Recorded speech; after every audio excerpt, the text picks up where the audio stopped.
Bonjour Monsieur le Président. Bonjour Maître Brice. Bonjour Monsieur le Président. Alors nous sommes samedi 28 septembre 2024. Maître Malanda, chose promise, chose due. Voilà, donc aujourd'hui nous sommes samedi 28 septembre 2024. Alors nous avons promis, voilà, nous, Maître Brice, le directeur technique de l'Olympic Karaté Club et moi-même, le président de l'Olympic Karaté Club, nous vous avions promis de vous passer la chaire aujourd'hui pour présider le cours, donc le 3e cours. Alors c'est un samedi plus ou moins extraordinaire puisque nous avons enregistré pas mal d'absents pour diverses raisons, fêtes, manifestations et autres. Mais qu'à cela ne tienne, l'entraînement a eu lieu et vous avez donc dirigé ce cours de main de maître. Maître Malanda, alors est-ce que vous pouvez nous dire un petit mot sur le programme, sur l'organisation de votre programme de cours de ce jour? Ben, c'est comme, d'abord merci pour l'occasion que vous me donnez encore la seconde fois de pouvoir m'exprimer dans ce club. Notamment pour le cours d'aujourd'hui, nous avons travaillé plus sur l'offensive. Parce que très souvent, nous avons un problème avec nos compétiteurs. Ils abordent de moins en moins l'offensive et notamment ils travaillent plus en défensive. C'est pour cela que nous avons mis l'action sur le Gyakuzuki et le Maïti-Tsuki. Et ensuite, nous avons enchaîné avec un Mawashi-Geri pour permettre à ce que les gens aient l'habitude de chercher les techniques qui portent. Les techniques portent, notamment les techniques de 3 points. Okay. Donc on a fait Gyakuzuki, Maïti-Tsuki et Mawashi-Geri en offensive. Voilà. D'accord. Vous avez parlé des 7 points, les 7 points d'impact. On pourrait dire que c'est un détail, mais c'est un point très important qu'il faut relever souvent. Et là, vous l'avez fait. Alors parlez-nous brièvement de ces 7 points d'impact. En fait, les 7 points d'impact, ce sont les parties du corps qui sont accessibles, qui sont acceptés pour que le point soit donné. Donc, les 7 points d'impact, nous avons la face. Quand vous touchez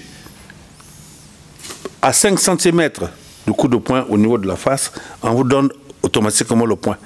Quand vous touchez la tête, ça veut dire toute cette partie, la tête c'est une partie de frappe qui donne un point. Il y a le cou. Quand on parle du cou, ça s'arrête là. On ne parle pas de la gorge. Le cou, la gorge non compris. Au niveau de la gorge, on ne touche pas. Mais quand vous frappez au niveau du cou, vous avez votre point. Vous descendez, vous avez la poitrine. Vous voyez bien, quand je compte la face, une première partie, la tête, deuxième partie, le cou, quatrième partie, la poitrine. Nous avons une partie de frappe aussi. Nous avons l'abdomen. Ce que nous appelons en général le ventre, l'abdomen. À l'abdomen, c'est un point. Nous avons les côtes. Quand vous frappez les côtes, c'est un point. Et le dos aussi, c'est un point. Voilà les 7 parties qui sont acceptées au niveau de l'arbitrage du karaté. C'est important pour les jeunes qui veulent, non seulement qui pratiquent, mais qui veulent aussi, qui s'intéressent aussi à l'arbitrage. Oui. Ça, c'est important. Aujourd'hui, comment dirais-je, au niveau de l'Olympic Karaté Club, nous avons aussi des maîtres qui font en même temps l'arbitrage. Il y a Gélin Akonzo, il y a Maître Nardi Bikoka, et vous faites bien de rappeler ces points-là. Et donc, je pense que c'est important de le rappeler, surtout aux jeunes qui débutent, mais pas seulement aux jeunes qui débutent, même aux anciens, c'est très important. Voilà. Alors donc, vous avez parlé d'un point, mais il y a aussi les 3 points. Par exemple, comme vous avez dit, si vous touchez à la tête, c'est pas le même nombre de points qu'on vous accorde. Oui. Je sais que vous avez aussi ce statut d'arbitre continental. Voilà. La différence des points, l'attribution des points. 1 point, 2 points, 3 points. Voilà. Dans la compétition, il y a 3 points qui sont acceptés. On donne 3 catégories de points. Nous avons le yuko. Quand l'arbitre donne le yuko, ça veut dire qu'il y a eu un coup de poing qui a été frappé sur les 7 zones de frappe que je viens de citer, un point, coup de poing qui a été frappé sur les 7 zones de frappe, on donne un point. Un coup de poing, bien un ushi, c'est un coup de poing, c'est un point, c'est un yuko. Mais nous avons le Wazari. Le Wazari, c'est un coup de pied au niveau Shudan. Shudan, quand on parle de Shudan, on part à partir de la poitrine et jusqu'au ventre, jusqu'à l'abdomen. Et ça, et même dans les côtes, ça donne un Shudan, ça veut être un Wazari. Mais non, l'Ippon, c'est l'Ippon qui donne 3 points. C'est un coup de pied qui doit toucher au niveau de la tête. Il n'est pas dit qu'il faut obligatoirement frapper, même si le point s'arrête à 5 cm de la tête sans que l'adversaire ne réagisse. C'est un Ippon. L'arbitre a le droit de donner l'Ippon. Et quand une autre partie du corps, touche le sol, quel que soit l'endroit où on te frappe, c'est un Ippon. En dehors de pied. Quand il y a une autre partie du corps qui touche le sol et tu es attaqué, on te marque le point, quel que soit l'endroit, c'est un Ippon. Donc voilà un peu la précision que je voulais donner sur les points. Sur les points. En tout cas, merci beaucoup. Et c'est là une parole d'arbitre et pas n'importe lequel. Oui. Arbitre continental. Oui.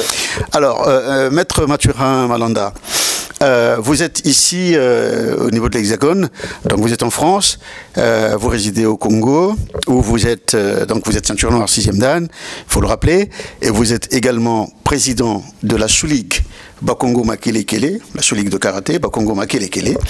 Et vous êtes de la commission d'arbitrage nationale. Et commission nationale d'arbitrage. Membre de la commission nationale d'arbitrage, en plus. Alors, donc, toutes ces casquettes-là, comment est-ce que vous les portez?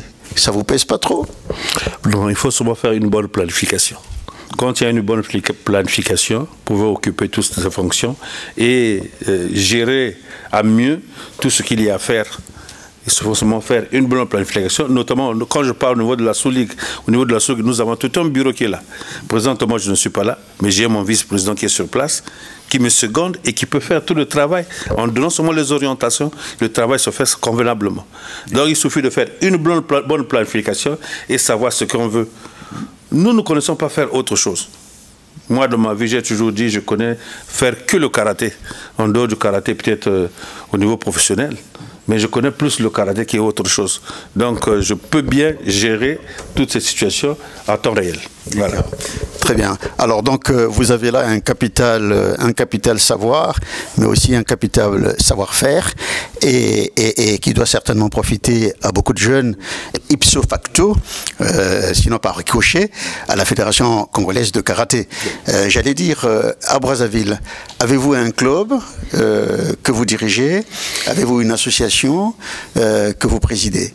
Oui, pour le club, j'ai un club qu'on appelle SKC Léopard, notamment Shotokan Karaté Club Léopard, qui est mon club, que j'ai fondé depuis aujourd'hui près de 7 ans, que le club là existe. J'ai des champions qui sont là. J'ai sorti des gens qui sont aujourd'hui à l'équipe nationale, qui font la pluie et le beau temps au niveau de l'équipe nationale. Donc, le club est là. Maintenant, au niveau associatif, nous sommes aussi au niveau d'une mutuelle. Nous rassemblons tous les karatékas du pays. Dans notre mutuelle, il y a des karatékas qui sont même dans la diaspora, qui sont membres de cette mutuelle où je suis le vice-président. Cette association est gérée et présidée par le président maître Séraphin Ndian, qui est le président, et moi je suis le vice-président chargé à l'organisation de cette mutuelle. C'est une mutuelle qui est association de karaté, qui ne parle que karaté et qui ne vit que du karaté, qui ne fait que karaté. D'accord. C'est une association à caractère d'abord social. Voilà. Nous, on ne seconde pas la fédération. Nous sommes sous la tutelle de la fédération, mais nous sommes association à caractère social qui regroupe les karatékas qui sont membres de la Fédération congolaise de karaté. Voilà. Alors, quelle est la porte d'entrée, quelle est la porte qui donne accès à cette mutuelle? Comment fait-on pour être membre, pour adhérer à cette mutuelle? Bon, pour être adhéré, il faut d'abord être engagé, il faut d'abord l'accepter, c'est de vous-même. L'engagement est volontaire. Vous venez, vous présentez, vous dites, moi je veux adhérer à la mutuelle, vous donnez votre droit d'adhésion qui s'élève à 5 000 francs, et du coup vous êtes membre de la mutuelle. Et la mutuelle, nous nous retrouvons tous les dimanches pour des séances d'entraînement, pour essayer d'échanger avec tout le monde, pour essayer de mettre tout le monde à niveau, pour que chacun sache les choses peut-être qu'il a oubliées pendant qu'il était actif. Et au niveau de la mutuelle, nous faisons ce travail-là. La preuve, nous avons eu des amis de la diaspora qui étaient de passage à Brazza et qui sont passés à la mutuelle. Je crois que vous avez bel et bien vu les images. Je ne vais pas loin, je vais parler peut-être de Nardi Bikoka. Il est passé à la mutuelle où il a travaillé et il est aussi membre de cette mutuelle-là. D'accord. Voilà. Ça tombe très bien, ça tombe très bien puisque vous êtes en dehors du fait que vous êtes membre de cette mutuelle-là, mais je reviens sur le fait que vous dirigez un club de karaté à Brazzaville. Alors, j'aimerais quand même savoir quelque chose au niveau de l'organisation, c'est-à-dire que le rapport des clubs avec la fédération, et puis le rapport des athlètes avec les clubs et par ricochet avec la fédération. En fait, comment les clubs sont-ils reconnus au Congo-Brazzaville? Comment les clubs s'organisent-ils? Est-ce que les clubs sont affiliés obligatoirement à la fédération, les clubs de karaté, je veux dire, sont-ils obligatoirement affiliés à la fédération congolaise de karaté? Auquel cas, comment se fait cette affiliation? Est-ce que pour être affilié à la fédération, il y a un droit d'entrée? Est-ce que les athlètes, les karatékas de chaque club payent une licence? Est-ce qu'ils ont des cartes, donc des licences, soit sous forme de carte ou une attestation? Et quand ils participent aux compétitions, est-ce qu'on leur exige la licence? Bon, ce qu'il faut reconnaître d'abord au niveau du Congo, les clubs de karaté, ce sont des associations libres qui sont gérées sous la loi de 1901. Donc, ils doivent être d'abord reconnus au niveau du ministère de l'Intérieur, d'abord, avant qu'ils soient affiliés au niveau de la fédération. Le club de karaté est libre de s'affilier à la fédération qu'il veut. S'il veut dire, bon, moi je fais karaté, mais moi je m'affilie à telle ou telle fédération, il est libre. Mais entre ce que nous savons, quand tu fais karaté, tu dois t'affilier. Si tu voulais vous affilier, c'est au niveau de la fédération congolaise de karaté. Avant d'être reconnu au niveau de la fédération congolaise de karaté, d'abord c'est aux bas échelles d'abord. D'abord au niveau de la Sous-Ligue où vous adressez une demande, au niveau de la Ligue, pour dire que moi j'ai créé un club, et la condition, il faut d'abord être troisième dan. La première condition, c'est celle-là, pour créer un club au niveau de Brazzaville, il faut être troisième dan. En dehors de ça, il faut avoir un règlement, des statuts et des règlements intérieurs. Et c'est ces documents-là que vous allez prendre, vous déposez au niveau de la Ligue, avec les droits, qui s'élèvent à 30 000 francs si je ne me trompe pas. Vous déposez de la Ligue et la Ligue va mener les enquêtes pour savoir si réellement il y a un club et vous, la personne qui représente ce club, est-ce que avez-vous le droit de créer un club? Voilà. C'est à partir de là, la Ligue pourra vous donner le droit de production. La Ligue vous donne le droit de production. En ce moment, vous allez chercher à savoir, vous allez dire à quelle sous-ligue voulez-vous être affilié. Si vous dites, par exemple, je veux m'affilier à Sous-Ligue Bakongo Makelekele, le président de la Ligue va adresser un courrier au niveau de la Sous-Ligue Bakongo Makelekele pour dire il y a un club qui est créé, qui veut s'affilier à vous, c'est à vous de le prendre maintenant en compte. En ce moment-là, nous, au niveau de la Sous-Ligue, nous les prenons en compte. Maintenant, au niveau organisation des compétitions, un athlète, pour monter dans une compétition, il faut avoir une licence. Et la licence est une licence annuelle. Bon, la seule différence avec ici, chez nous, quand vous êtes dans un club, pour aller changer de club, il y a ce qu'on appelle un transfert. Il faut obligatoirement avoir un transfert, mais il y a des frais à payer. Hein? Il y a des frais à payer pour pouvoir changer de club. On ne change pas de club comme ça. Donc voilà un peu la petite organisation qu'il y a au niveau du Congo. Et c'est pour cela que les élèves, quand tu es dans un club, tu restes dans un club là jusqu'à peut-être la fin de ta carrière. Sinon, tu demandes un transfert et le transfert, vous payez les droits au niveau de la Ligue, le club et l'athlète doit bénéficier de quelque chose aussi. Donc il y a un montant donné qu'on divise la Ligue, le club et l'athlète. Sans oublier la sous-ligue aussi. Il doit avoir un petit pourcentage à l'intérieur. Voilà un peu comment il a organisé les choses. Merci, Maître Mathurin pour cet éclairage. Mais vous avez parlé de ligue, du club et de la sous-ligue, mais vous n'avez pas parlé de la fédération en tant que telle. Parce que la ligue, la sous-ligue et les clubs ne doivent pas agir en dehors du cadre fédéral. Oui, mais, oui la ligue est gérée en fonction du règlement intérieur de la fédération. Il y a une fédération qui a un règlement intérieur. C'est les ligues qui présentent les clubs au niveau de la fédération. Voilà.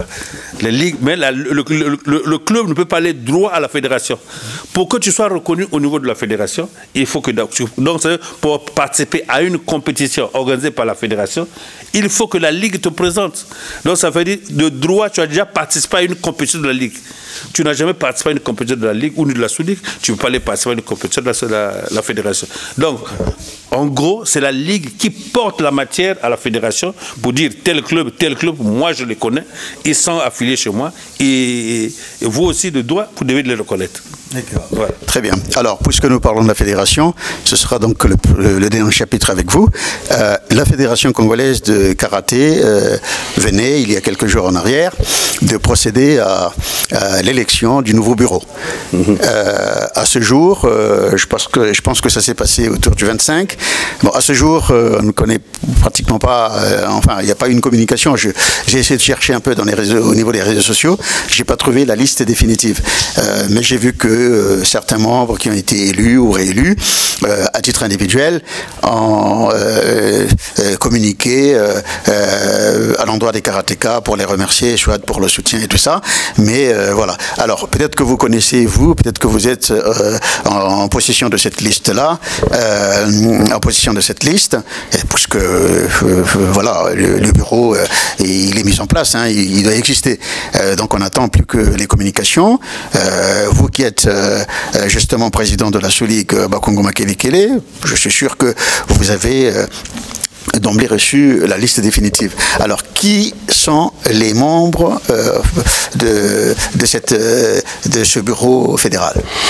Bien, mais moi aussi, c'est comme vous, hein, je n'ai pas reçu encore la liste officielle, d'une manière officielle, de ceux qui sont élus au niveau du bureau fédéral. Mais dans les coulisses, par nos relations, nous avons les noms. Ceux qui ont gagné les élections, mais sans pourtant être officiel. Il y a le président de la fédération qui a été réélu parce qu'il était le seul candidat à sa propre succession. Donc il a été réélu, mais le pourcentage, je ne le connais pas. Et nous avons eu des changements au niveau de la première vice-présidence, notamment le maître Tabichi, qui était le premier vice-président. Il a été remplacé par maître Toli Idamou, formel, qui est maintenant le premier vice-président, parce qu'il avait gagné des élections. Le deuxième vice-président, c'est maître Kaya, qui a été réélu. Le troisième vice-président, c'est la troisième vice-présidente, c'est madame Inyanga Audrey, qui était, je crois, quatrième vice-présidente. Je disais, il y avait la cinquième vice-présidence. Oui. C'est là où devait être le défunt maître Évariste Alomo, qui est décédé finalement. Oui. Donc ce poste-là est vacant encore. Je ne sais pas qu'est-ce que dit le règlement intérieur. Je crois que c'est le conseil qui devait élire maintenant le cinquième vice-président. À moins que je me trompe. Selon le règlement intérieur, le conseil fédéral devrait élire le cinquième vice-président. Donc on attend, je crois, la session inaugurale du conseil fédéral. Je ne sais pas quand ça va se tenir pour élire le président, le cinquième vice-président. D'accord. Alors donc je disais tantôt que finalement vous avez quand même en mémoire une longue liste des élus. Alors les élections se sont bien passées. En tout cas c'est ce que je vois ici et là. Ça s'est bien passé sans heurts et ça c'est une très bonne chose. Et puisqu'il y a une nouvelle équipe qui a été élue, vous qui êtes sur Brazzaville, vous connaissez un peu l'environnement, vous connaissez l'ambiance, vous avez donc une certaine expérience du terrain. Et pour cette nouvelle équipe qui a été élue, quel est le message, si vous avez un message à leur adresser? Forcément des félicitations, pourquoi pas. Et puis il y a aussi ceux qui sont les sortants. Vous avez sûrement un message à leur adresser puisque vous êtes dans l'Hexagone, vous n'êtes pas au Congo, vous êtes à l'étranger, ben ce serait l'occasion, vous n'allez pas attendre quand même de repartir à Brazzaville et le faire. Non, là c'est à chaud. Quel est le message que vous avez à adresser à vos collègues? À chaud, le message que je voudrais adresser à tous les élus du bureau fédéral. C'est d'abord vive félicitations de la confiance que les karatékas ont portée sur leur personne. Quand je regarde le bureau, pratiquement, c'est les mêmes qui sont revenus, qui étaient là, qui sont revenus, nonobstant quelques changements peut-être au niveau de la première vice-présidence et le secrétaire général. Pratiquement, c'est les mêmes membres du bureau qui sont revenus. Mais cela ne veut pas dire qu'ils ont été au-dessus de la moyenne. Ils ont eu des erreurs, ils ont eu des ratés. Je pense que c'est l'occasion qu'on leur donne pour pouvoir se refaire, corriger les erreurs d'hier. Parce que ce qui est important pour nous, c'est le karaté. Il faut qu'on parle de karaté. Tenez, vous constatez, voyez vous-même avec moi, les jeunes font des préparations de longue durée pendant des mois et des mois. Au final, il n'y a pas de compétition. Ou encore, ils font des préparations, ils partent dans les compétitions. Au retour, il n'y a pas de revenu, il n'y a aucun front. Ils oublient que les enfants, pour venir aux entraînements, ils se sacrifient, ils payent les déplacements, il faut se nourrir, il faut s'entretenir. On ne vient pas champion de but au blanc. Sans préparation, sans argent, il n'y a pas un champion. Donc, tous ces erreurs-là, il faut qu'on essaie de voir l'organisation, le manque d'un programme annuel de la fédération, par exemple. Pour le dire, moi je suis président d'une sous-ligue. Pour que je fasse mon programme, il faut que la ligue me sorte son programme. Et moi je m'adapte au programme de la ligue et de la fédération. Et la ligue aussi, pour choisir son programme, il faut que la fédération sorte le programme. Dès le début d'année, nous avons le programme. Nous aussi on fait le programme. On sait de telle période à telle période, il y a une compétition. Et cela aussi permet aux coachs et aux encadreurs de préparer les athlètes par rapport aux compétitions. Si tout cela n'est pas canalisé, tout cela n'est pas planifié, vous allez voir, nous allons continuer à faire encore du cafouillage. Donc c'est des choses qu'ils doivent corriger pour qu'on voie un peu comment le karaté va évoluer sur le terrain. Je crois, connaissant les hommes, nous avons les hommes qui sont là, qui font du bon travail, mais il suffit que nous aussi, les techniciens, nous soyons là pour bien les encadrer. Maintenant, pour ceux qui sont sortis du bureau, ils n'ont pas démérité. Il faut dire qu'ils n'ont pas démérité, mais ils ont fait leur temps. Aujourd'hui, peut-être que le pléiade des conseillers a décidé de les changer, mais ils ne sont qu'en réserve. Ils peuvent toutefois porter leur connaissance à l'équipe qui est là. Il ne faut pas qu'ils se mettent de côté. Ne faisons pas comme au temps passé, quand on est battu aux élections, on plie bagage, on va s'asseoir à la maison. Non, il faut qu'on reste dans le milieu, il faut qu'on travaille, il faut qu'on apporte l'expérience acquise sur le terrain. Parce que ceux qui sont là ont besoin d'eux. Nous tous là, on a toujours besoin d'eux. Donc nous ne les avons pas rejetés. Donc c'est comment on dit, c'est une partie remise. Peut-être la prochaine fois, ils pourront revenir. Peut-être, pourquoi pas comme membre président de la fédération. Oui, vous avez raison, vous avez raison. Il faut féliciter donc l'équipe entrant, l'équipe qui prend les rênes pour la saison, pour les 4 ans à venir, et puis encourager les sortants de rester sur le tatami ou sur le terrain à titre de conseil, pourquoi pas, mais en tout cas accompagner le nouveau bureau. Alors, vous avez dit, bien sûr, il y a eu des erreurs, etc. Alors, nous, au niveau de l'Hexagone, au niveau de la diaspora, effectivement, on avait noté quelques couacs. Hein. Moi, personnellement, il y en a un couac qui m'était resté dans l'esprit. Les jeunes devaient partir de l'autre côté de Kinshasa, de l'autre côté du fleuve, je veux dire. Je ne sais pas si c'était à Goma. Ils ont eu du mal à traverser le fleuve. Faute de moyens, soi-disant. Alors, enfin, personnellement, en tant qu'observateur, je n'avais pas compris comment cela pouvait être possible. Juste traverser le fleuve et accompagner les jeunes pour qu'ils aillent compétir et dire qu'il n'y avait pas les moyens, il y a quand même un problème. Alors, quand j'ai posé la question à quelques camarades ici, autour de moi, on me dit oui, mais le ministère n'a pas sorti l'argent et tout. Moi je dis mais c'est pas possible, c'est pas un problème du ministère, c'est le problème de la fédération. Cette fédération finalement, il faut bien qu'elle s'autofinance. Parce que si on veut que le karaté puisse réussir, il faut que la Fédération congolaise de karaté puisse s'autofinancer. Et ça, pour s'autofinancer, eh bien, c'est pour ça que je posais ici malicieusement la question de savoir si les athlètes là-bas payent leur licence, si les clubs payent bien les cotisations annuelles, au niveau de la fédération, bien sûr, et si la fédération a bien le regard là-dessus, et si la fédération organise des compétitions avec droit d'entrée, c'est comme ça qu'une fédération peut s'autofinancer. Maintenant, le ministère, oui, peut par moment subventionner la fédération, mais subventionner la fédération sur la base des projets. Mais c'est pas parce que vous voulez aller à Kinshasa, là, pour traverser, prendre une navette, on veut que le ministère paye les billets. Non, c'est pas au ministère de faire ça. Alors ça, vous qui êtes des experts, vous qui êtes à la tête des clubs là-bas, effectivement, vous participez aux réunions. C'est sûr que les professeurs, les dirigeants sont convoqués, des fois par la fédération. Voilà. Et en ce moment-là, il faut poser un peu ces questions d'ordre organisationnel.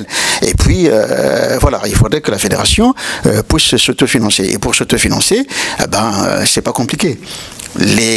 Au Congo, les jeunes s'intéressent au sport. Pas seulement au karaté, mais au sport. Je pense que le pays, le gouvernement ou l'État a mis à disposition des sportifs comment dirais-je, des installations. Et ça, on les trouve dans toutes les villes. Les installations existent. Maintenant, il faut les animer. Il faut les faire vivre. Donc les fédérations doivent faire leur boulot, le ministère fait son boulot, parce qu'il a des fonctionnaires qui travaillent pour entretenir, etc. etc. Mais les compétitions, on ne va pas attendre que le ministre organise les compétitions, c'est pas de son ressort. Et puis organiser les assemblées générales de la fédération, c'est pas au ministre de le faire. J'ai vu une communication sur les réseaux sociaux, où il y a une assemblée générale qui était annulée, ou un truc comme ça, mais c'est signé du ministère. Ça m'a paru un peu... voilà. Mais il faut... comme on dit, il faut séparer un peu les choses, quoi. Voilà, la fédération doit s'autofinancer et doit être gouvernée par voilà, la fédération. Et le ministère, justement, doit avoir un droit de regard sur le fonctionnement général. Et s'il y a un petit coup de pouce à donner, c'est apporter une subvention. Mais cette subvention, la fédération ne doit pas l'attendre tous les jours ou toutes les semaines. Non, il faut que cette fédération puisse vivre. Bon, alors ça, c'est une petite remarque comme ça en passant, puisque vous avez soulevé que, bon, on ne trouve aucune organisation qui soit parfaite. Hein. Voilà. Mais, au moins, on peut s'approcher, on peut faire des choses du mieux possible, quoi. Les athlètes qui sont compétents, qui vont défendre les couleurs, ces athlètes-là, il faut les reconnaître. Pas seulement, voilà, quand on parle de reconnaissance, il ne faut pas voir tout de suite l'argent. Il y a plein de points. Hein. Ici, les athlètes qui sont compétents, ils vont à l'école, ils sont au chômage, le ministère, hein, la fédération transmet les notes, on s'approche du ministère, là, oui. Le ministère leur trouve du boulot, ils sont à la RATP, ils sont dans les sociétés, on les place, parce que ils vont représenter les couleurs du pays. Maintenant, chez nous, s'il n'y a pas d'emploi, par ailleurs, au moins, quand ils rentrent du pays, après avoir représenté les couleurs, il faut les récompenser.